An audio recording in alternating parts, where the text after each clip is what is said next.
Hi everyone, it's Mrs. Wine. Welcome back to art class. Today is the final day that we will be working on our Romero Brito inspired letters.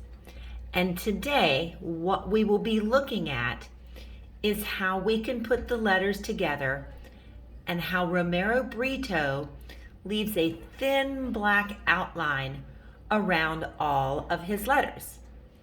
This week for class, you will need some black construction paper, you will need glue stick, you will need scissors, and you will need a pencil along with your letters.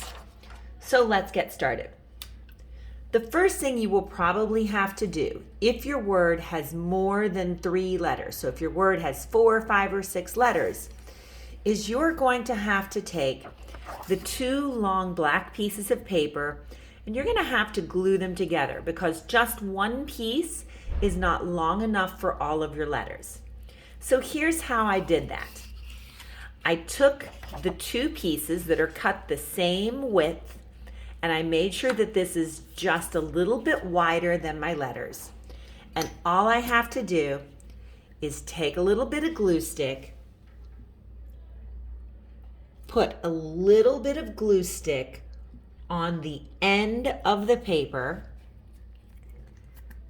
twist the glue stick down, put the lid on, and then all I have to do is take that second sheet of paper, line it up so that it just barely covers the glue stick, and press it down. This way, I will have one really long piece of black paper.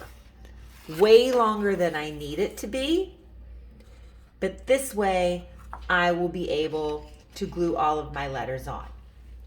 Then the next step, which I've already done to save time, is I just took my letters and I glued them onto that black piece of paper. And you can see I still have a little bit of paper left over at the end. Notice when I glued my letters down, I left a little bit of space at the top, a little bit of space at the bottom, and that same amount of space on the side. So I tried to make it so my letters fit right in there. And I think it's easier to see the letters if you also leave a little bit of space in between each letter. So once I have done that, and once I've glued all of my letters down, I'm ready to start cutting. Now, it might be helpful to you, and I'm going to zoom in so you can see what I'm doing, if you actually took a pencil and carefully drew an outline of where you're going to cut. And notice I want this line to stay about the same thickness. I don't want it to get fatter and then skinnier. That's why it's a really good idea to go ahead and come in and draw that outline in so you can see where it's going to be. You shouldn't be cutting any paper off the bottom and you shouldn't be cutting any paper off the top. So the same thing with the top part of my letter U. I'm going to take my pencil and I'm just going to come in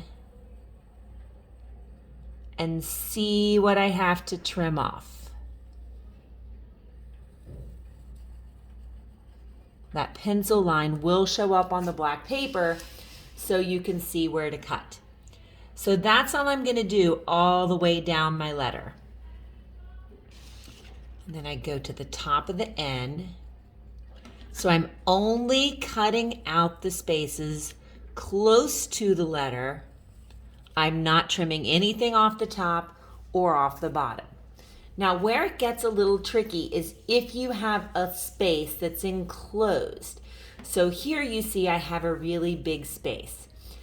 I think to help my letter stay together, if that shape, that rectangle shape is completely enclosed, I'm not going to cut this out. I'm just going to leave that black.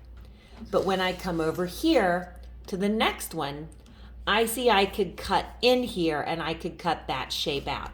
So this one I'm going to leave because I can't get my scissors up in there easily. This one I can go ahead And if my letters are a little uneven, that's okay. I just want to make sure that that black outline stays consistent or stays about the same width all the way around my letters.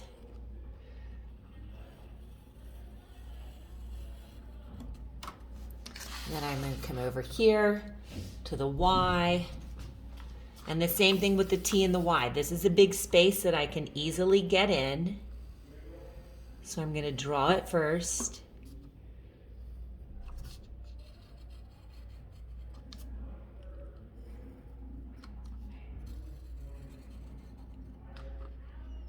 I've done all this work on the letters. I definitely don't want to make a mistake while I'm cutting them. And then that just leaves the Y. So all I have to do is cut that little shape out of the top. I'm not trimming anything off the top. I'm not trimming anything off the bottom. And the side of the Y.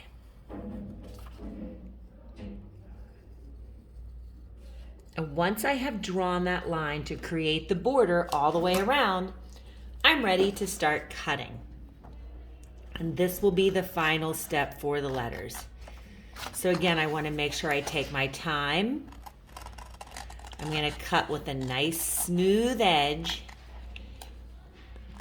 because even though this is the final step, it's still a very important step. Also remember, it's fine if I need to twist the letter around to get into a shape, then I'll just twist it right around. And I'm just going to keep on cutting. I cannot wait to see your finished Romero Britton letters. I hope you've had fun exploring different patterns and different contrasting colors in this project.